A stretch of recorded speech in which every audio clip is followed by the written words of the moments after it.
any of you have met Dave, in fact if you haven't met Dave, hang around for a bit longer and you will. Dave is my little baby crocodile. Now, they feed on crocodilians, spectacled caiman, black caiman in the wild as well, monkeys, in fact anything they can get hold of. I mean, these are pure muscle. If I put this next to a reticulated python of the same length, the sheer girth of this snake, you wouldn't notice a retic. This is, say, I reckon, what, 8-10 foot snake, which isn't particularly big, but the sheer girth, the sheer power of these snakes. Now, they don't deserve their reputation. If you watch the film Anaconda, you really do think they are a man-eater.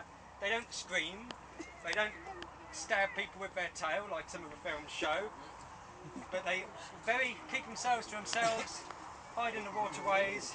It's only when they're disturbed by man they're a problem.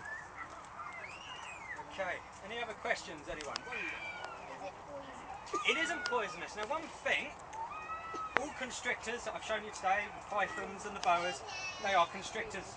You've basically got, I mean, we could argue this case, but we're not going to go into it in big detail. You've got venomous snakes, you've got constrictors. Now, you've probably seen some of the venomous snakes up in the shop, like the Western Diamondback rattlers in there at the moment. There's a cobra in there. In a minute you'll meet a rare-fanged venomous species called a false water cobra, which is in fact isn't a cobra, but they do hood up and they do have fangs literally under the eyes, which Rick will tell you a bit about. Now, can any of you smell at the moment? Can you smell this odour? Now this is glands at the back of this snake. She's released this smell all over me. This is basically saying leave me alone, so I'm just going to put her away now. Now, one thing I will also say, you would have noticed on all those pythons I showed you at the front of the face, and when you meet them in a minute, have a look, little holes all just above the mouth, at the front of the nostrils. Now these are heat pits. Pythons will only go for warm-blooded prey. Let's put this snake away. Rick's going to take over for a little bit. Yeah. He's going to talk to you about, this is a bouncy. Right then, good afternoon ladies and gentlemen. My name's Rick. I keep a few unusual things as well. Adam, I've known Phil keep hold of it for a minute, alright? Yeah, I won't sort of have a few different snakes between us. Right, Jade, This is you could move a everything false out. cobra, Hyginastes gigas, from the Pantanal in South America, which is in Brazil. His name is Colin. He's about 3 years old. And if you go up to the shop in a minute, there is some babies bred by my friends. There's about 5 of them at the top. I'll give you a little look at those in a little bit. He's got his And Colin is very, very, very friendly for one of these. These are usually very, very aggressive snakes. They are rear-fanged venomous, but you do not need a license for them. If you did get bitten by them, it would not really be anything to worry about. You'd have quite a lot of swelling, but give it a week, it'll go down. They are absolutely beautiful snakes. Keep hold of it. They're not really something that anyone can have. They are a bit, you know, that makes myself sound a bit arrogant there. They are a bit, some of them can be a bit of a handful, but if you have them from young, then no worries at all.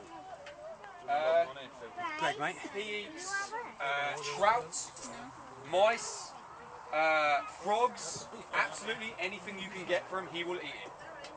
These guys are... Be down with Dave, mate. Yeah, no worries, mate. I'll see you in a minute. Take that down. These are absolutely wicked snakes. He's in a really quite good mood today. He's running all over the place. Yeah.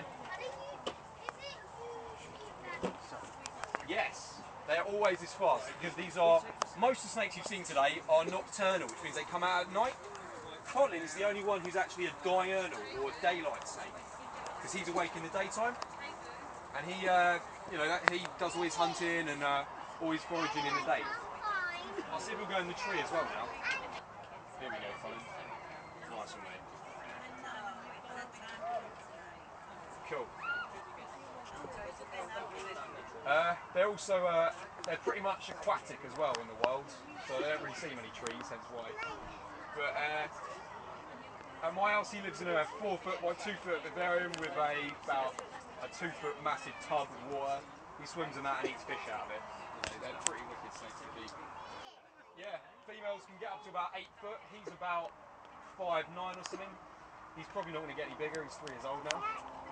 And as you can see, he's not particularly good with trees. But he's lovely. And I think you're quite lucky to see one that's this friendly because they're usually not. I would say you could stroke him, but because he's rear fangs, I'm probably not allowed to let anyone do that. But he is an absolute darling. They come in two colours as well. He's the black phase, and the ones that are in the shop, the babies, are the brown ones, which are just as nice, but a little bit commoner.